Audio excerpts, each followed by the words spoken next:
Good day everyone, this is Storming Thunderhead, and I wish you all pleasant weather and smooth flying. And welcome to Dogfight Investigations Volume 1. I have been wanting to do this video for quite some time. However, I just didn't have the footage for it, but now I do. As explained in the intro, Dogfight Investigations is a video series aimed at breaking down online multiplayer dogfights, and we will be exploring and discovering what type of fight we are in, how it is progressing, what are the different options that we have, and then which course of action is the best option to take. Then at the end of each fight, I'll do an overall review and we will find out exactly why the fight had the result that it did. All of today's footage comes from Finnish virtual pilots during a 3-day period. On the first day, I was flying the Spitfire Mark V, as shown here. On the second day, I flew the P-47D-22, and then the third day, I flew the P-47D-22 again, but later on I switched to the P-51 Bravo. Now before we get into combat, I would strongly recommend being familiar with BFM and BFM terminology. Otherwise, you might not understand everything that I say in this video and the terms that I will use. If you are not familiar with BFM theory and the related maneuvers and related terms, then I would strongly encourage you to watch the videos whose links I have left in the description below.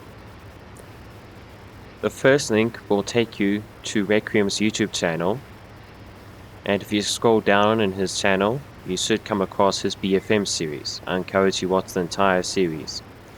And the second link will take you to a video done by Greg of Greg's Aeroplanes and Automobiles. It discusses Navy air-to-air combat tactics and uses examples from other famous YouTube channels, some of whom fly in our two great battles, and provides a more in-depth understanding of two very essential fights, the flat scissors and the rolling scissors. But without further ado, let's get on with the video. As you can see, I'm flying the Spitfire Mark V on the Finnish Virtual Pilot server, and I'm diving in towards our temporary airfield in the south, which was under constant attack by the Germans. And I'm at a fairly high altitude. I'm not extremely high, but I'm not low either. And I'm currently on the hunt for German fighters. And surprise, there's a 109 on my 6. Now, there was a lot of information that I gained from this quick glance to my 6.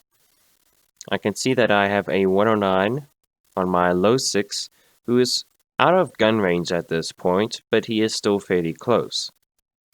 I also see that he's not pointing his nose at me, he's keeping his nose level. And then in the next couple of seconds, I will see that he's gaining on me only very slightly. I have several options at this moment. If I've got enough energy, and there's a big enough difference in the energy states between me and this 109, then I can just drag him up into a zoom climb, drain him of his speed, and then when he stalls out below me, I can then perform a hammerhead to come down on top of him. The other option is just to extend and run away. If I wanted to, I could just leave. Or I could start climbing, make sure the energy states are equal, and then turn back in towards him after building up some separation to go for a head-on. And then from there we could go and get into a neutral fight.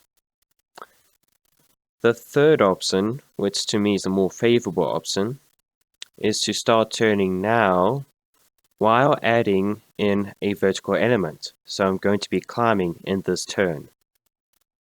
Then I will make sure I don't turn too hard as to bleed myself of all my speed and my energy, but enough to maintain a reasonably good turn rate. Then I'm going to point my lift vector at this 109 and then start to dive. As he closes in towards my 3-9 line, I'm going to start rolling to keep my lift vector pointed at him while diving below his flight path, so that when he overshoots, my nose will now be pointing more or less in his direction, albeit a bit lower than him. But at that moment, I'll now be on a 6.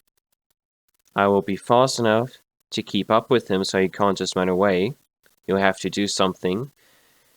And I've got such a good position that he dare not turn and fight me, because I'm definitely going to win. Now I can get the motion going at half speed, and as you can see, I'm looking down, I see the 109 there. I'm estimating what our energy states are, and I begin this left hand turn, and I'm starting to lower my nose at this point. Starting to get my lift vector pointed at the 109. Now I'm continuing my roll, going nearly vertically down.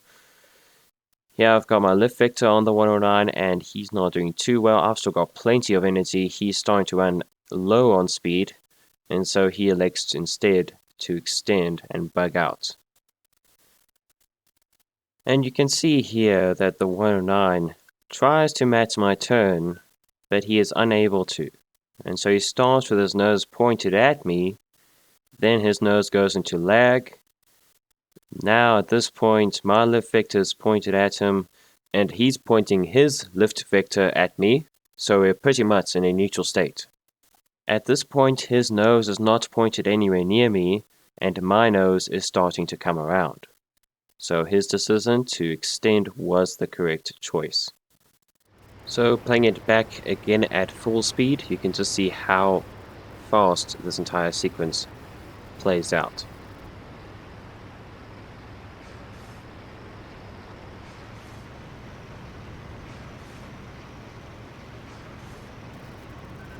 So you can see his chance for a possible gunshot was completely blown away by this maneuver. So at this point, the 109 is diving away, and I do decide to chase him for a little bit, although I am keeping an eye on my 6, since I did know there are multiple enemies in the area. So at this point, this 109 is in no position whatsoever to threaten me, so I've decided to dive down after him and increase the pressure on him. And at this point, I lost sight of him in the forest.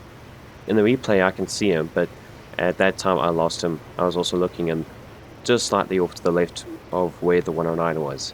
But there we go, we've now got a 190 on my 6. Now, I was not very sure about his energy state. Didn't know if he had enough energy to prop hang and snipe me, and I decided that no, I'm just going to turn, place my lift vector on the 190 and take him to a 2-circle turn. He tries to follow it, but then now he's realized that he has to go defensive, and now he's extending straight.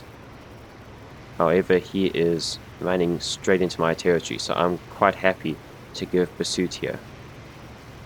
So far, I've taken 2 German planes who were on the offensive and put them onto the defensive.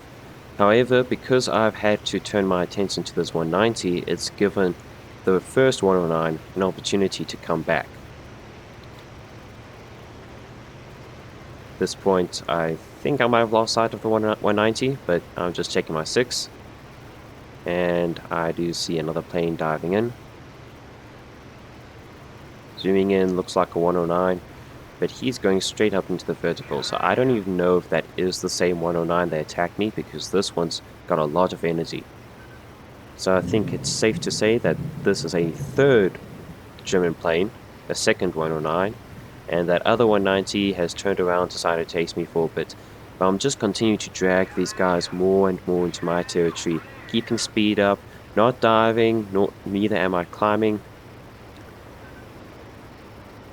And I'm just waiting to see who's going to attack me first. But now I see a fellow yak has picked up the higher 109 and is now diving after him. Don't know if that yak did take out that 109. All I can say is that that yak was in a very good position there. But now that other 190 is coming towards me, and I'm deciding to play into his game, let him attack me, try and see if I can get him to become a bit too greedy, bleed off too much speed so that when he overshoots, I will now be able to go offensive and take him out. Dodged his bullets there, but sadly he just kept too much speed through that maneuver and did not take the bait, and he's now running away. Now let's take a look at that gun defense maneuver once more. At this point I'm turning, looking around, and that's when I see this 190 coming in. Now there are several things that I can see already in this moment. Now let's go to a more close-up view of this 190. I know it looks a bit fuzzy, but we can see enough here. We can see that he's already pulling lead. He's showing us his belly. This tells us that he is planning to pull lead early and then try and make sure I fly through his bullets. He is trying to compensate for his bad position because, as you can see, our heading crossing angle is very large. But he's trying to compensate for his bad position by putting lead early so that he can cut the corner close distance fast, and then by the time that we are now close enough where he can have a chance to hit me, he would have already been pulling most of the lead that he needed to hit me, and so he just needs to pull a bit more, and then that would be the end of me. Now I have seen this, and I have to try and counter it. So what I'm going to do is I'm going to turn even harder into him and increase the amount of lead he has to pull while keeping it level at first. Then once the angle has increased and I can see he's definitely pulling lead, I'll start to roll downwards, so that by the time he has probably pulled enough lead to hit me, I'm no longer anywhere near where I was before. I'm now lower than him. I'm below where his gun sight is, and so all his bullets will pass harmlessly above me. So now if we watch this sequence in slow motion, you can see I'm turning hard into him, then rolling downwards, and by the time he pulls enough lead, his nose is just so high compared to where my plane is. So that defense was successful, and I also did not bleed off too much energy. I did bleed off some, but not all of it. Now the thing is about turning hard, then rolling to point my nose down, is that I trick this 190 into thinking that I'm maintaining altitude. But then when he pulls lead, and now he can't see me anymore, that's when I roll over and I start to fly down. Then he's pulling lead in the wrong direction, but he doesn't know it. So at this point, this particular 190 has attacked me twice so far, and each time he's been unsuccessful. So now he knows that I'm not asleep. He knows that I'm aware of him, and each time he's attacked me, my defense has been quite good. So he knows that if he was to turn around and attack me again, this time he might not have enough energy to run away. So he's decided not to push his luck anymore, and he's decided to leave the area. Also, because of the way I was able to defend against him successfully without bleeding off too much energy, and now the fact that I've pushed him away so far away, that means that my fellow teammates in the area will not have to face him immediately after he's left me alone. So now, nearly 10 minutes later on in the same sortie, I've climbed up again to altitude. I have dived a couple of times, checking out contacts I thought were enemy, but it turns out that they were friendly. And at this point I'm directly over the temporary airfield, and there are 3 planes spotted near here. So I know there are enemy planes around here, but I just haven't been able to spot them. But now I have. Now when I'm scanning around, I usually check 3 main places: above me, below me, and behind me. And I do also sometimes try and check in front of me, although not as much. I usually check my sides and my rear, both high and low and same altitude. And because I was looking below me at the time, I was able to see these 2 410s that are currently under attack by Yak 9. Here you can see the Yak 9 diving on another 410 that's currently strafing the airfield. And the Yak 9 does damage this 410, but it's not enough to take him out of the fight. So I decide to dive in at extremely high speed and just try and take a pot shot at this guy. At this point I'm just coming in so fast, it's hard to line up the shot. Take the shot, 410 jinks a bit there. Then I pull back up into the vertical, and then I see the Yak 9 coming in again, except that the other 410, the second 410, decided to go on a kamikaze attack on him. At this point, the other 410 is taking some prop hanging shots at me, but I do a very tight turn above him, that way he can't hit me at all. Another Yak 9T has come into the fight, and at this point I'm lighting up this 410 and I set him ablaze. But again, everything is just happening so fast, it's difficult for me to explain everything that's happening, so I'm going to have to replay this in slow motion. So, here we are, diving in on the 410. Now, like I said, I was going extremely fast, about 420 miles per hour at this point. However, I'm trying to line up this 410, and I'm predicting where his flight path is, but then he jinks going negative G's, and that messes up my shot, and I only get a glancing blow on him. Then I see the other Yak 9 coming in, and now this 410 decides to go for a head-on and doesn't break off until it's too late. Meanwhile, the 410 that I hit, the one below me, has lit up his nose and is starting to take some shots at me, and those pause dangerously close to my plane. So I need to do something here. However, this 410 is so slow at this point, and I'm still very fast, so I tighten up this turn, and he just cannot pull his nose up anymore. At this point, he's having to put his nose down, and I'm currently behind his 3-9 line, and I'm able to dive down on top of him with some speed. And you can see this other Yak 9T that has now just come into the fight, gets hit by the rear gunner, and I'll line up this 410, I hit him, but then I make sure I break off before I get too close to him so that his gunner can't hit me. This is very important because I see a lot of people out there getting obliterated by the 410's rear gunner, and I do agree that it's probably a bit too accurate, but it's not unbeatable. So I've paused the video here to point out some things to you guys. Notice how I'm attacking from above, and notice how I make sure that I have some angle off. I'm not coming in directly behind him. I always make sure I'm either to the side of the 410 or above him, and in some cases below him, although that's a bit more unusual. However, I'm making sure I have a wider area to hit, and I'm also making sure that I can hit the vital components, mainly the cockpit and the engines. I see a lot of people attack 410s from the dead 6, and then they get obliterated by the gunner.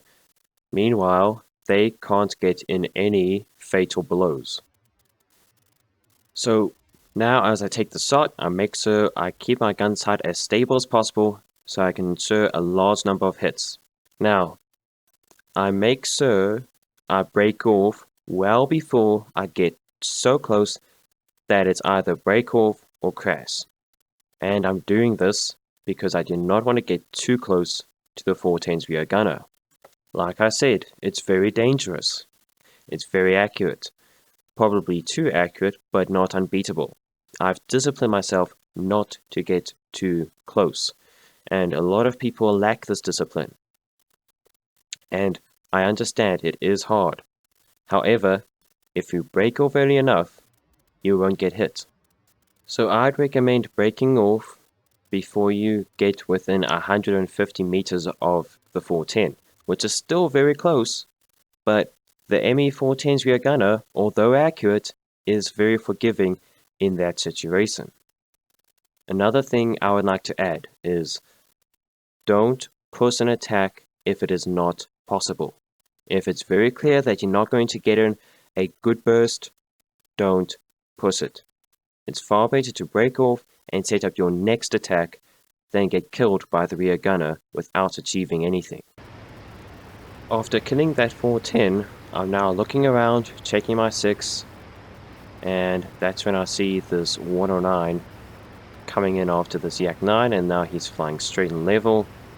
I decide to roll over, point my guns at him, hopefully get in a shot, but he was just too fast and I wasn't able to close the distance.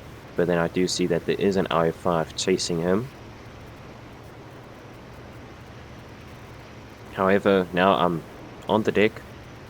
There are multiple enemies around, undoubtedly higher than I am, and I'm having to try and keep my eyes on this 109 and this RF5, and I decided it's just not worth my time. Since I'm not catching up to this 109, I might as well just turn away and start to climb, and then gain a position from which I can react to any possible threat.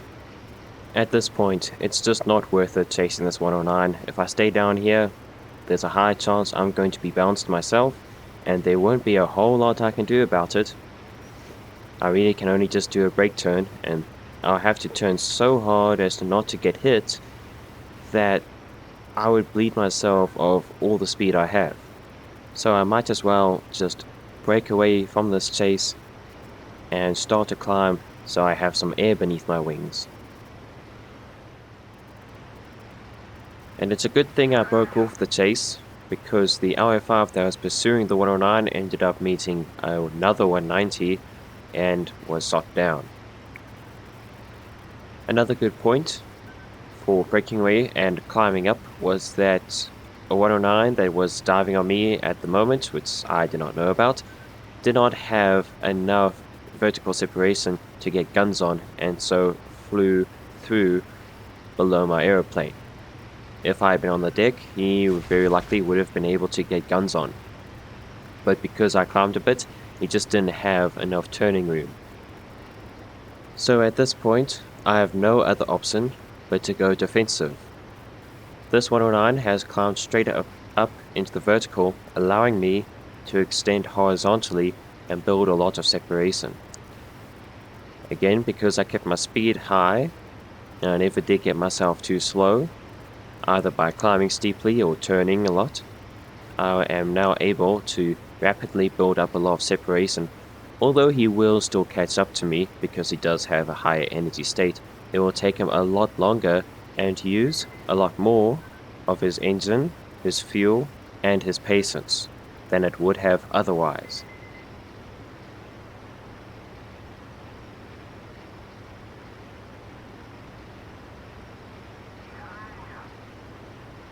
At this point, the 109 has dived fully to the deck. However, I have lost sight of him, and in looking for him, I end up spotting another 109 that wasn't the chasing 109, but had instead just been attacking the airfield. So when I saw this 109 turning away, I thought it was a pursuing 109, so I incorrectly assumed that I was no longer being chased, and I began to climb. What I did not know is that that 109 is very close to me and is catching up to me at a rather fast pace. So I guess he was trying to find the best angle from which to attack me, because he ends up sliding off to my side, which then allows me to spot him before he can get guns on, and I roll over, turn hard into him, and take away his offensive position, and he goes straight up into the vertical again. So once again, I don't follow the 109 up into the vertical, I just extend horizontally and make him come to me, which he does here. And I do the brake turn, gentle at first, then tightening it up, but keep my speed high. I'm putting very hard into him and tucked my plane under his.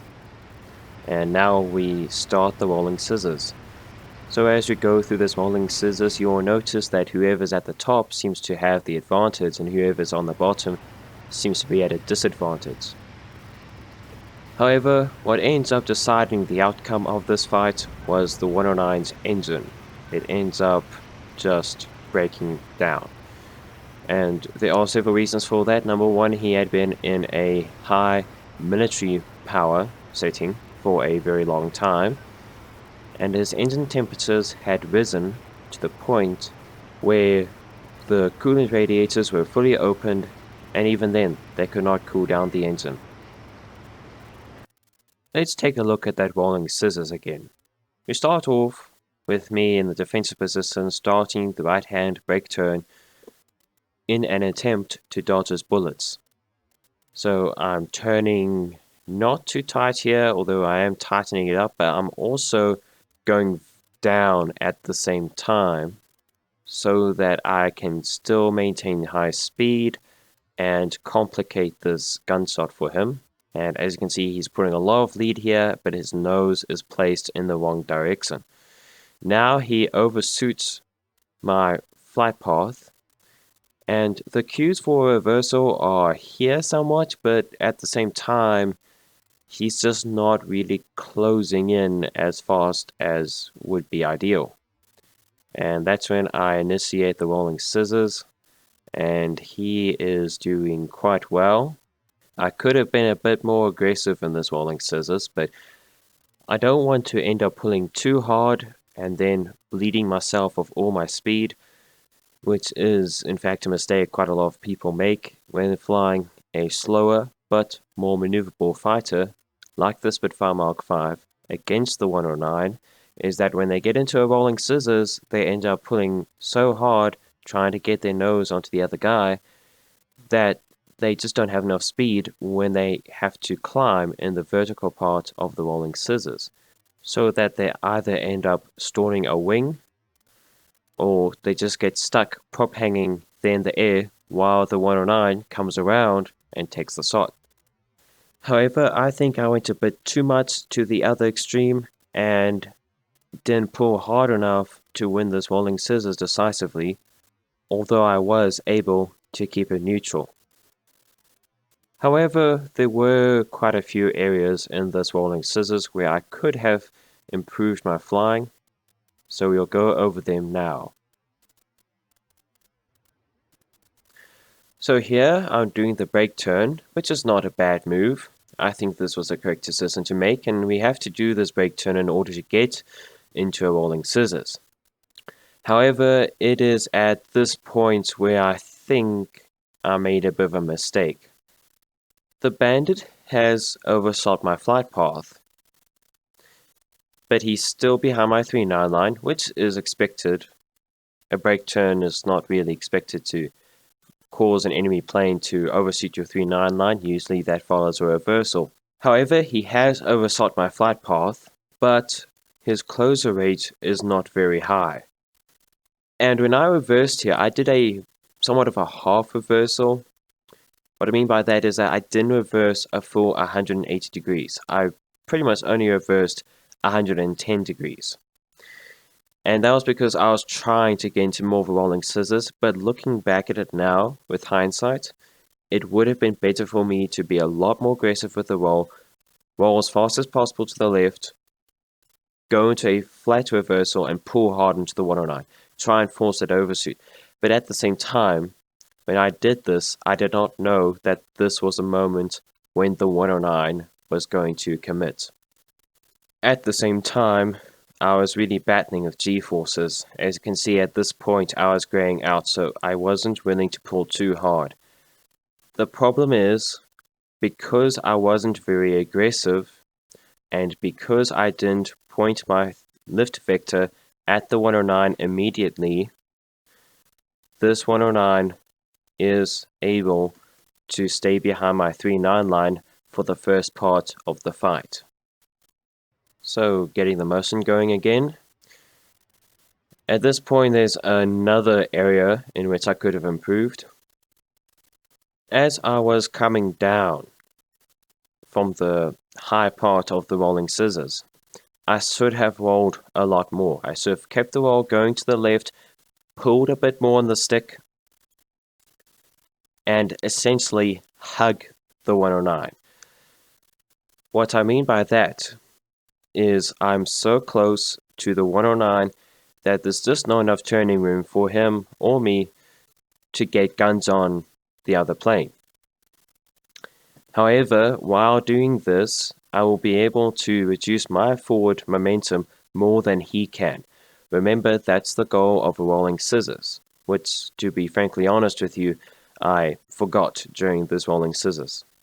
At the same time, if he tried to go vertical, I would have been quite close to him, and the energy states would have just been too equal for him to have been able to do that safely, that even if he tried it just prop hang, there's a very high chance that I would have taken him out with my guns before he could have caused me to stall out before he did.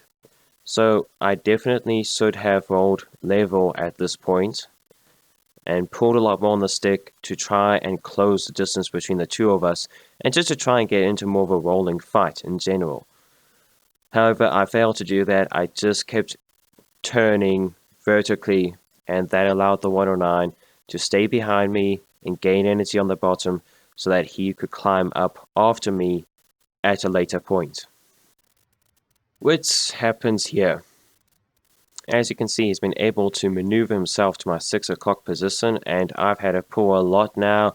I'm climbing up to the top of my loop, which again, if I had rolled a lot more, I wouldn't have had to do that. Now he's coming up and he reverses his turn here, which means that he could have potentially got a shot on me. There were still thousands of things I could have done to complicate that shot. However, at this moment, his engine has decided to give up and stop working. So that's it for these fights. We can now move on to the next couple of fights I had in the Spitfire Mark V. However, these fights coming up now will be live comms, so I will have to do them a bit more differently, but I'll explain when we get there. For now, let's do a review of the fights we've covered so far.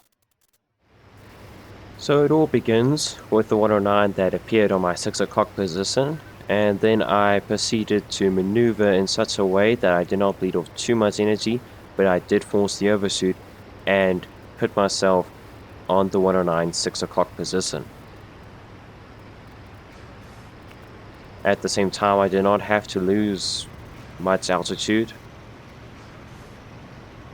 and I was then able to go offensive on this 109. However, there was that 190 coming in that did end up changing that course of action. And while I was chasing the 109, I lost sight of him, ended up checking my 6, and there was that 190. And I'm trying to evaluate our energy states. I do evaluate at this point that he has enough energy to prop hang and take me out if I was just to climb. So that's when I decide to bring a horizontal turn into it and then take his 6 o'clock position. This defensive maneuver did bleed off more energy than the one I used for the 109. However, I had to do for this situation. I couldn't just dive. I would have placed myself in front of the 190. But now at this point, I've pushed the 109 away, and now I'm actively pushing this 190 away. And he's also lower than me, so this defensive maneuver was a bit of a success. But then later on, the 109 that was chasing me, the second 109, was then attacked by a Yak 9, and so he broke off, and that's when this 190 came in. And I observed that he would already have to pull a lot of lead to hit me, so I tightened up my turn, rolled to the right a bit more, almost inverted, and as a consequence of that action, he ended up pointing his nose too high and all his bullets passed harmlessly above my head. And then after that I could just reverse and point my nose straight back at the 190. However, at this point he's decided to exit the area as he has lost his position. And then of course the last engagement was with a 109 G6 late who did not have MW50 in this plane set, and he nearly won this rolling scissors, which shouldn't have been the case, but I made some mistakes which I did cover in greater detail earlier. But at that moment, because I had been defending successfully against this 109 G6 for a long time, his engine then wore out. So now moving on to the next couple of fights ahead in the Spitfire Mark V. This is a new sortie. Now, like I said previously, this is also live comms. So, I'm going to play the fights, uncut, let you guys watch them, and then after they've played, I'll come back in and do a review and break down these fights. This 109's climbing up to someone. Okay, I see two planes, look like twin engines. Just about Yeah, cloud those are out, the slightly 14s. higher. Yes, they're heading north. I'm in a perfect position here to engage. Shots fired on the deck at the airfield. They're turning around. About 12,000 feet. I think you did finish off my 410 because I did get an assist. Could have Somebody's been. licking Okay. white, high altitude. Okay, 14s are being engaged by multiple friendlies. There's another plane coming in out of the cloud. Tally the 410s. What do the 14s do? They seem to be Stop engaged. staying high. They're high in the cloud being engaged by somebody. Okay. Okay, I missed this 14. Don't want to get too close because of the guns. Or gunners. He's climbing up to you. Yeah, I see that. I'm following him. Hopefully he'll prop hang. Yeah, nice. Watch out, guys. There is a 109 approaching your fight, I think. Yes, he's on Yeah. your 6. Oh, I've got a 190 on my 6. Great, he hit I me. see him. Yeah, he hit me. There's a There's another second- 109. I'm gonna have to go defensive against him. Who's coming down with the... That 14 down, I'm staying. Don't Hold forget, this. a grid, like the number of grids are Just, 10 kilometers, just- right? Oh, the Just temporary one airfield. small grid to the west of the airfield. To the west, yeah. Someone's being fired on by the 14. Okay, 109's diving on the shooter of the 14. Yes. Okay. Braking. He's pulled off. Yeah, he's not pushing it. There's another one even lower. Yeah. If you take off at that temp airfield, everything's like 5 kilometers just to the west. Not even.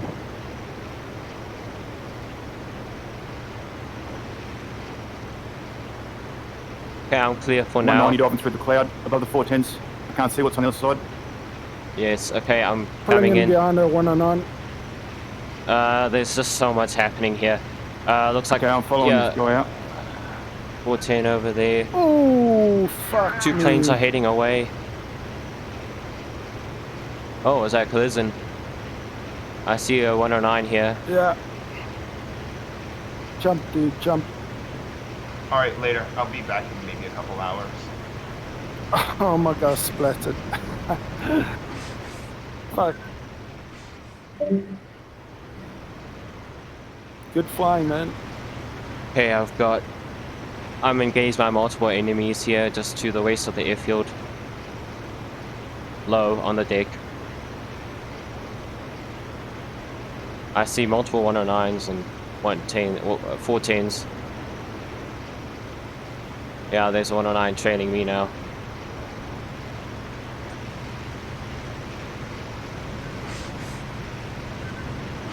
Oh, so much lag.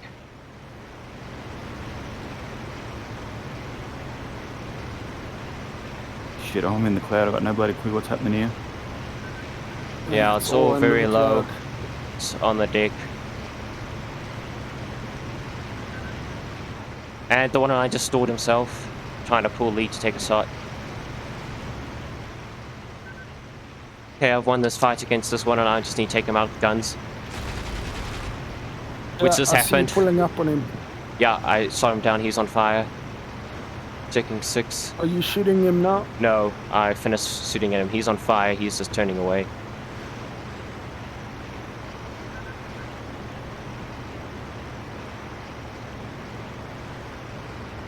Splat. Did you kill that one, Duke? No, I wish. I got an assist earlier. Nice. That's about as far as. No pinging. Nobody's pinging. Yeah. Alright, let's take a look at those engagements. So, this is a new sortie. I'm coming in with quite a bit of altitude. I've seen these two ME410s, and they are about to be engaged by a Yak 9T, and there he goes. He's engaging the lead 410, and here's a bit of internet lag. Not exactly a whole lot I can do about that.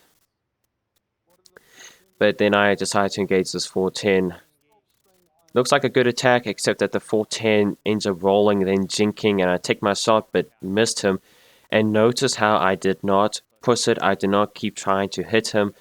When I saw I wasn't going to be able to hit this 410, I broke off. That way, I was able to remain safe from the rear gunner. At this point, the Yak 9T, who was on Discord, comes in, takes a shot, and hits the 410 as he's prop hanging. However, the ME410 is quite tough, so even though he was hit by a 37mm cannon round, he was able to continue flying. Now, at this point, this ME410 has just been attacked by two planes and he's now damaged. My original plan at this point was to turn around and finish off the 410 with the Yak 9T and then take out the second 410. However, at that same moment, Dendro ended up calling out another 109, which you can see there in the background. So Dendro called out that the 109 was getting involved in the fight. I saw it at the same time, and then shortly after spotting him, my plan changed. My plan changed from attacking and finishing off the ME410s to turning around and helping Sobonga with this 109. However, that is when that 190 came in and takes a pot shot, ends up hitting my tail. However, thankfully he didn't do fatal damage. Now, in terms of communication, I could have been a bit clearer as to what I was doing next after this 190 came through and hit me. I never did tell the other guys that I was re-engaging the 410s, which I already should have. I've checked my 6, see that the 190 is still high, he isn't coming down just yet. And at this point it's just a bit of chaos, but I've picked out this 410. Probably shouldn't have fired a shot here. There was very little chance that I was going to hit. And it was just a waste of ammunition. But then that's when I line him up, hit him a couple of times and break off again amidst a call out from Dendro that there was a 109 coming in on my 6, which was probably that 190, since the 109 ends up attacking a Spitfire at this point that was still engaging the 410. Now, because virtually all the airplanes in the area converged on the same fight, I decided not to be a part of it and just instead extend to the north, then turn back and pick my target. If I'm just in the midst of it, I'm having to look around, check my 6, check my sides, look in front, look above, look below, trying to see if I can attack anyone, while at the same time making sure I don't ram someone like these two just did, or getting obliterated by an enemy plane that I didn't see. I decided it'd be far better for me to extend north, then turn around and pick my target, and I've picked out a 109 here. This 109 has reversed, he's going up over my head. I could have followed him, but I saw that 410 over there pointing his nose at me. I thought the 410 had seen me and was planning to take me out. The 410 is excellent in deflection shots. It's got a very nice cockpit layout for that. So I did not want to turn left after the 109 and give my 6 to the 410. However, that does mean the 109 is able to come around and attack me. Here I'm doing the brake turn, there was a bit of internet lag there. Defeated his shooting there, and I'm just keeping it in the 2-circle fight. It is offset 2-circle fight, so the 109 will be able to take a couple of shots at me. And I don't want to pull too hard because it will only result in a head-on, and I do not want to go to a head-on with a 109. At this point, he stalled himself out trying to hit me, and he's reversed to the left, and the game's up. I take the shot and set him on fire.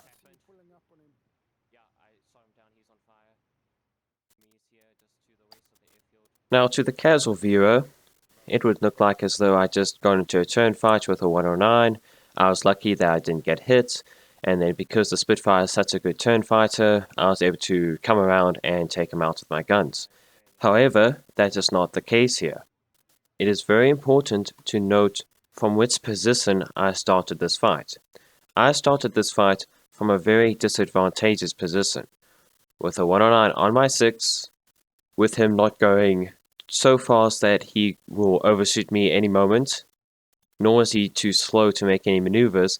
His speed is really just ideal. So forcing an overshoot, a 3-9 line overshoot, is really out of the bargain here.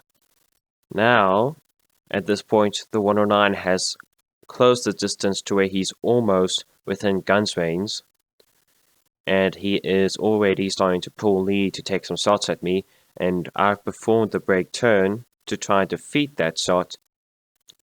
So I'm carefully monitoring his speed relative to my aeroplane, and I could see during this brake turn that he just wasn't pulling enough lead to hit me, so I will continue to tighten down this turn just to ensure that he can't hit me, and also to try and get in a bit of a lead turn, although it's not really possible to do that right now.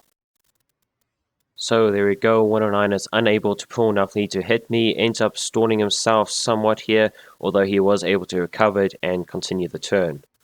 Right now, we are in offset 2 circles. What that means is that we are on a 2-circle fight, except that the centers of our circles, of our turn circles, are in very different places. That means that both aircraft, if turning at their maximum performance, will both come into a head-on situation. Both of them will be able to take a shot on each other if both are turning at their maximum, or if both of them are turning at the same rate. Now, the turn rate between the Spitfire and the 109 are somewhat close at higher airspeeds, and the Spitfire starts to get a better turn rate and better turn performance the slower things get, but the 109 also at slower speeds has more nose authority than a Spitfire. But whereas the Spitfire at lower speeds can continuously keep up a good turn rate, the 109 can only pull its nose around for a very short time. So at this point, if I was just to give it all I had, just turn like mad, the only thing I would get is a head-on with a 109, which, as I said previously, I don't want to get into. However, the 109 can only turn well for a short period of time, whereas a Spitfire can do that forever, pretty much. Well, not quite forever, but for a very long time. So I'm going to play towards my strengths and entice this 109 into believing he's winning this turn fight, get him to use his instantaneous turn rate and get him slow, and then I'll be able to capitalize on that and increase my turn rate with the extra amount of speed I would have at that moment, and then just outturn him, get guns on, have enough speed to react to anything he does, while at the same time not being too fast, and then that would be the end of the game for him. So now you can see I'm following that plan. I'm turning hard, but not very hard. I'm not bleeding myself of too much speed.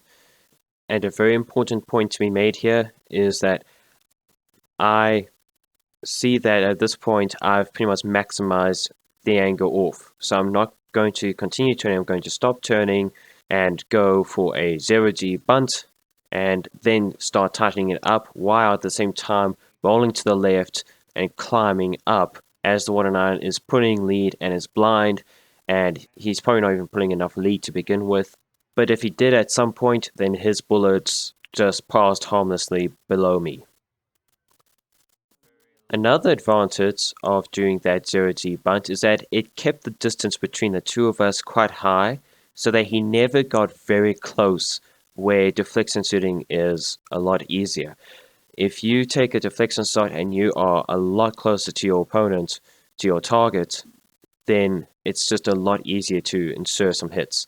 However, that negative G button, because I kept my speed up and I wasn't turning as tight as possible, that didn't allow him to close that distance between the two of us and complicated the deflection sight to the point where it was just impossible.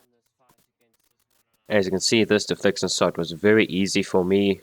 Close range, he's slow, and he's presenting a rather big target to me. And I do end up getting a 20mm cannon round straight to the engine, and that sets him on fire. So now at this point, I'm just extending, trying to make sense of what's going on around me, but I end up discovering that all enemy planes have been pushed away, and there are only friendly planes around the temporary airfield now. This is later on in the sortie. I've climbed back up to a higher altitude. I'm still over the temporary airfield, and we all know that there's another enemy plane around here, and I do end up spotting him here. He just blew me up. Someone's trailing me, it looks like a 109. Whereabouts? Over the airfield, just to the west. Cloud altitude. Altitude? He's about to engage me Cloud. now. I'm turning hard. Yep, 109. Definitely Shots a fired. 109. Okay, Yeah, I'm that's coming it. down. I'm dropping on him. Nice. I took a few shots at him. I'm extending. Yeah, I saw. He's gone vertical, but he's going to stall out hopefully in front of me. Yep, And I'll it try looks and like drag him. Shabs is going to give him a lesson in love. If I could aim, I would. I'm I'm just off, gonna- Dendro, if you've got it. Yeah, I'm just to gonna brake. keep... I need a break. Break, Yeah. break, break. And... He turns, I can pull on him. Yeah, he's turning. Okay, I Just have to trying to get into a kill maneuvering speed fight to- with him. To not overshoot. Shabs is on him. I'm blacking out. I've hung it up over the top of him. Oh wait, he's behind me. Great. Tubing. Yeah, he hit me. I'm Help still him. fine. I'm still fine.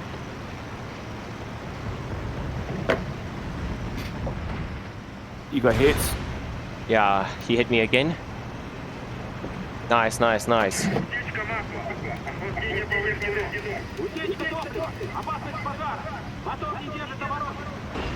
Nice.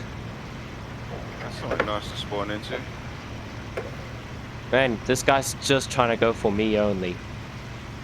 Is it okay if I steal the kill? Kill him. Kill him. Take it.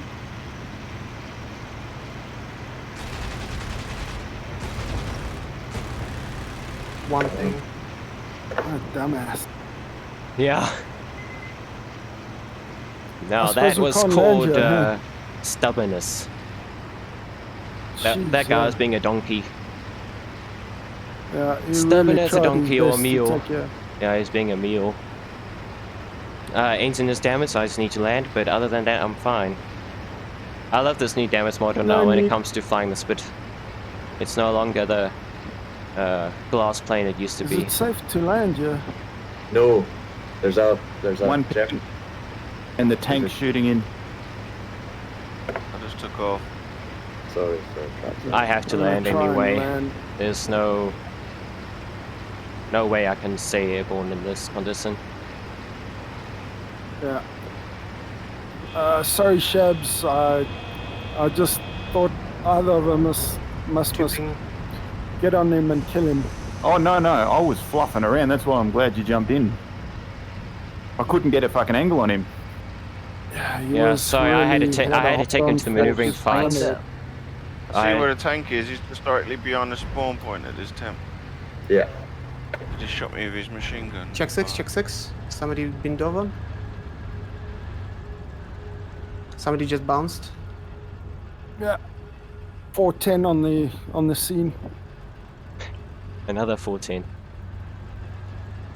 Oh no, that's 38. There's a 14 here. Being silly. Yeah, Oh, it is 14. a 14. Opposite sorry. the P-38. P-38's diving in on another 410. Two 410s here.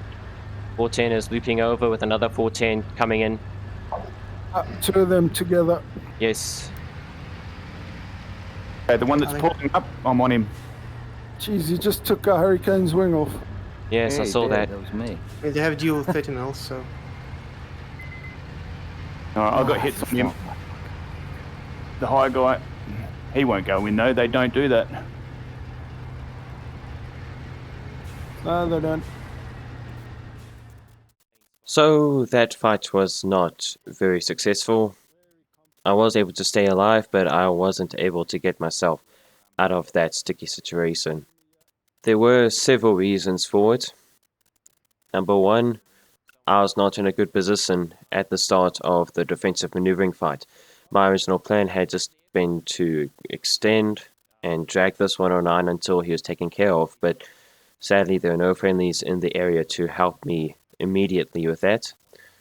Second reason is this 109 was extremely aggressive.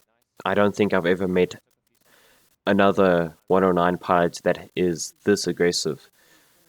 So this guy was just extremely aggressive. He was willing to bleed all of his energy away and lose all of his airspeed just to get one kill. And as you can see, blind aggression is not very effective. He gave up all his options to get one kill, gave it all he had, didn't even get the kill, and he was shot down himself. And I was able to save my airframe. So blind aggression, while annoying, is not very effective. However, there were a lot of mistakes I made in this fight that allowed him to be this successful with his aggression.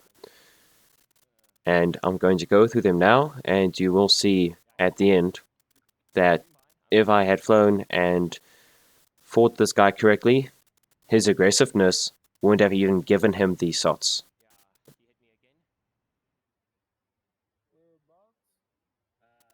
So it is at this point that I begin to do my brake turn into this 109 again, rolling low, pulling in underneath him and pointing my wing at him, just changing my variables enough that he can't hit me, and he does pull lead and he flies below my airplane, gives me enough turning room to bring my nose around and take a shot at him, except that my gun sight was misplaced. Not exactly a whole lot I could do about that.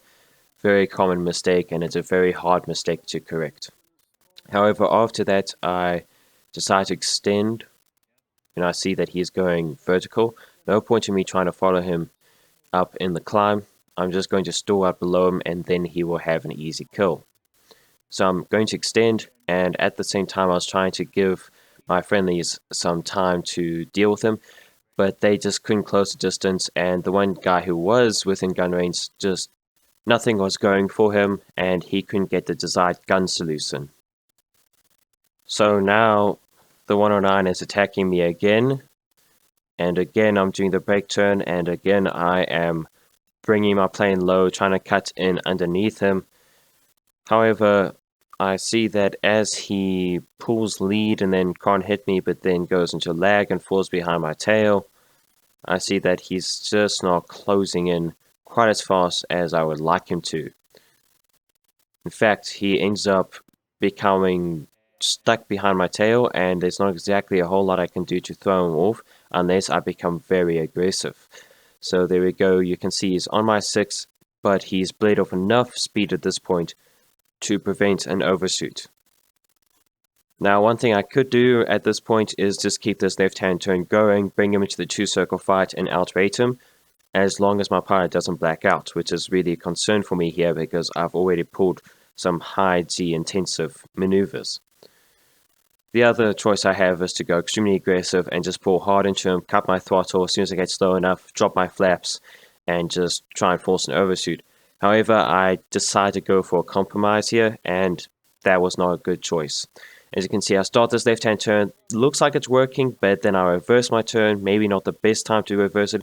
I should have cut my throttle here, I should have dropped flaps at this point, and just pulled as hard as I could into him, and not reversed here.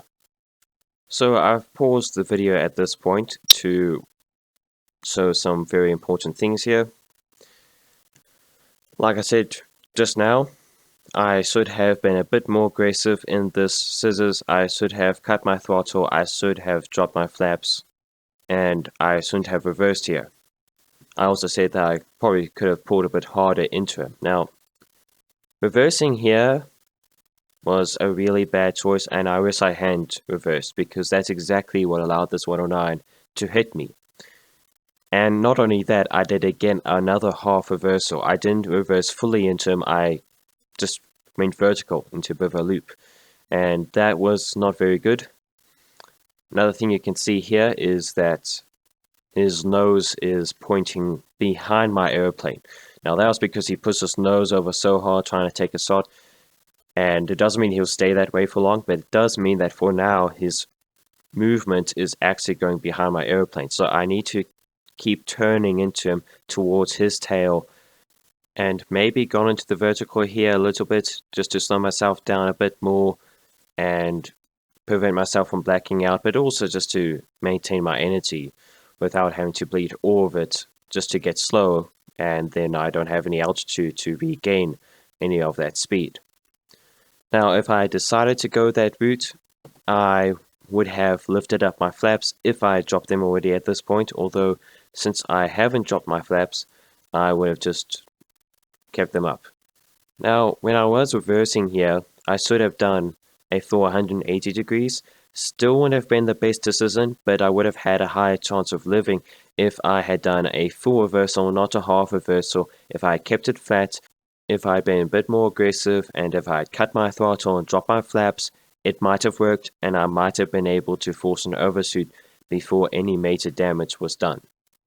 The problems with going to the vertical like this is that, number one, the 109 does better in the vertical fight than the Spitfire Mark V. You see, the Spitfire Mark V is a bit underpowered in those situations. So when I did that, I ended up being stuck at the top with no speed, and the 109 was also stuck at the top with very little speed, but he was behind me and he had a good position and his nose was already pointed at me. So that means I was unable to dodge his guns, and for him it was advantageous to be stuck up at the top of that loop behind me with very little speed because now I couldn't force an overshoot, but it was definitely not good for me to be stuck in that position with a 109 on my 6. Now when I did go into the vertical here and I started to black out, like I said, I sort of cut my throttle earlier, but when I was starting to black out there, I actually sort of just kept the pull going because I would have slowed myself down even quicker, thus reducing the G load, so I could have still turned without blacking out. But I didn't do that. I relaxed the stick, and that was especially what allowed this 109 to get behind me. Now that he is behind me, there's really very little I can do. The best thing I can do is just jink and continue flying my plane and make sure I don't crash it long enough for him to get damaged, and just trying to throw him off long enough so that I can then use my superior maneuverability to stay out of his gun sight, which is pretty much what I do here when I go into the vertical and he tries to pull his nose up after me. He just doesn't have the speed, and now he's too damaged to get his guns onto me, and I was then able to dodge him and then bring my airplane around to finish him off.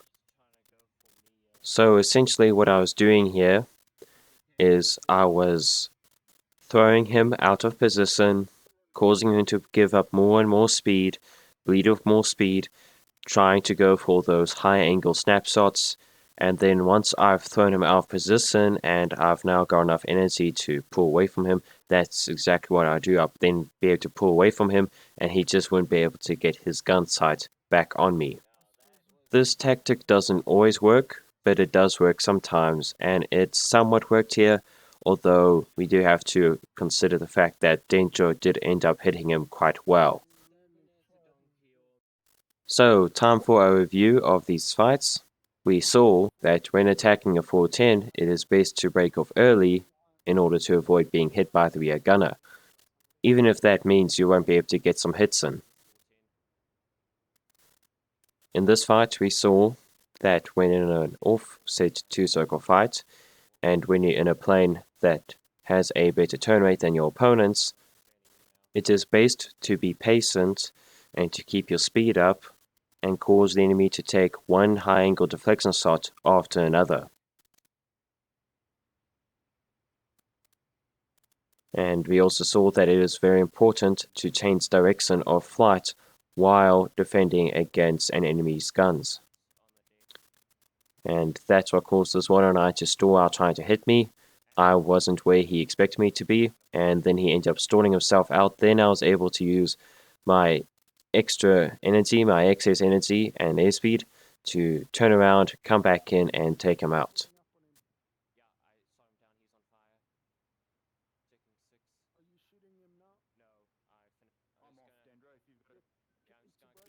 Then in the last fight we saw how a failed defense in the first couple of seconds of a fight can prove to be very deadly. In this fight, I should have been a lot more aggressive and I should have slowed myself down a lot more than my opponent and reduced my forward movement a lot more than my opponent in the beginning, which I failed to do. So if an enemy commits to you and he's willing to bleed off all of his energy just to take you out, then you have to strive to be one step ahead of your opponent. And when you see he's starting to slow himself down and he's committed, you have to immediately maneuver as hard as you can, slow yourself down, reduce your forward movement as much as possible, and force the overshoot before he can control his range, angles, and closer and park himself behind you. Anyway, that's it for this video, and in case you're wondering, I will cover all of the fights in the intro. I did not realize this video is going to take this long, and I've decided to cut it here and make this Dogfight Investigations Volume 1, Episode 1. So in Episode 2, we'll be taking a look at a couple of sorties in the P-47, and then I do believe in Episode 3, we'll be taking a look at the P-51. When I first started this video, I thought it was just going to be all in one video, Dogfight Investigations Volume 1, but I'm going to have to split it up now because it's taken a lot longer than I thought it would. Anyway, I hope you guys enjoyed watching this video, and if you did, please give it a like and feel free to leave a comment. And also keep an eye out for Dogfight Investigations Volume 1, Episodes 2 and 3. See you there.